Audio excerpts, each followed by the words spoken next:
जानकी यानी कि सीता ने ताउम्र त्याग ही तो किया है। राम के नगर में जब भी दीपक जला है, उस दीपक में सीता के आंसुओं ने तेल की तरह देश भर में यूपी और बिहार का नाम एक साथ लिया जाता है। मानो जैसे एक ही गर्भ के दो संतान।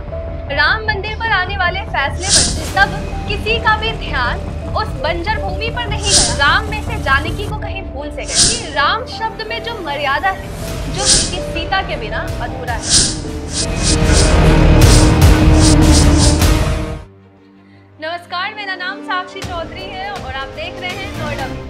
भारत विश्व भर में अपने गौरवशाली इतिहास और आध्यात्म के लिए प्रचलित। विश्व भर में जब भी भारत का जिक्र होता है तो साथ ही इसके पौराणिक गाथा भी इससे अछूत नहीं रह पाते।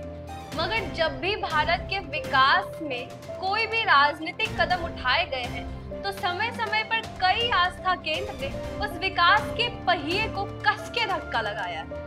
भारत के लोगों से लेकर भारत की राजनीति तक राम शब्द एक विशेष आस्था का प्रतीक रहा है। लेकिन जिस शब्द का उच्चारण कभी आस्था और विश्वास में लिया जाता था, कुछ कुख्यात लोगों ने इस शब्द को एक विशेष विचारधारा के रूप में लोगों के सामने प्रस्तुत किया। लेकिन जब भी हम इतिहास के पन्ने और धार्मिक ग्रंथों को खोलेंगे तो हमें ये पता चलता है कि राम शब्द में जो मर्यादा है, जो विश्वास है, वो जानकी यानी कि सीता के बिना अधूरा है। मगर ये तो प्रमाणित है कि राम के वर्चस्व और गौरवशाली नगर को बरकरार रखने के लिए जानकी यानी कि सीता ने ताउम्र त्याग ही तो किया है।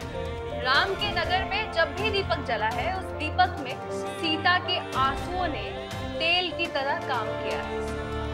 लेकिन ये बड़ी विडंबना है कि समय के बढ़ते रफ्तार के साथ साथ हम राम में से जानकी को कहीं भूल से गए। हम आज जय श्री राम तो कहते हैं, मगर जय सिया राम कहना भूल गए। ये बड़ी दिलचस्प बात है कि देश भर में यूपी और बिहार का नाम एक साथ लिया जाता है, मानो जैसे एक ही गर्भ के दो संतान।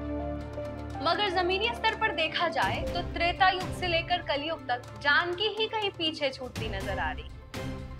तब सीता मैया के चरित्र पर सवाल उठाया गया था और आज सीता मैया के नगर पे सवाल उठाया जाता है।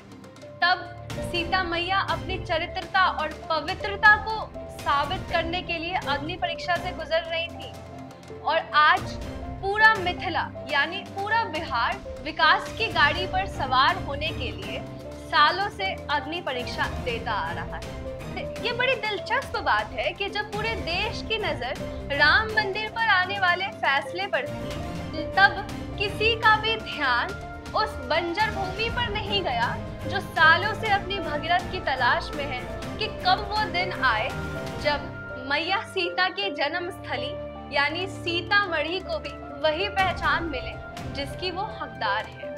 आज नेपाल में बसे मिथिला को तो सब जानते हैं, लेकिन बहुत कम लोग जानते हैं कि बिहार के दरभंगा जिले में सीतामढ़ी नाम के जगह पर ही सीता माता का जन्म हुआ था। ये वही सीतामढ़ी है जहाँ त्रेता युग में जब राजा जनक ने बंजर भूमि पर हल चलाया था तो उसी बंजर भूमि से निकली थी हमारी भूमिजा यानी कि सीता माता। मगर समय के साथ साथ वो इतिहास भी कहीं पन्नों में ही सिमट कर रह गया है। ये बिहार की बड़ी विडंबना है कि समय के साथ साथ बिहार के राजनेता और बिहार के लोग यहाँ के गौरवशाली इतिहास को भूलते जा रहे हैं। क्या आप जानते हैं सीतामढ़ी के बारे में? अगर आप जानते हैं सीतामढ़ी के बारे में तो नीचे कमेंट बॉक्स में जरूर बताइएगा और ऐसी खबरों के लिए देखते रहिए नोएडा न्यूज़।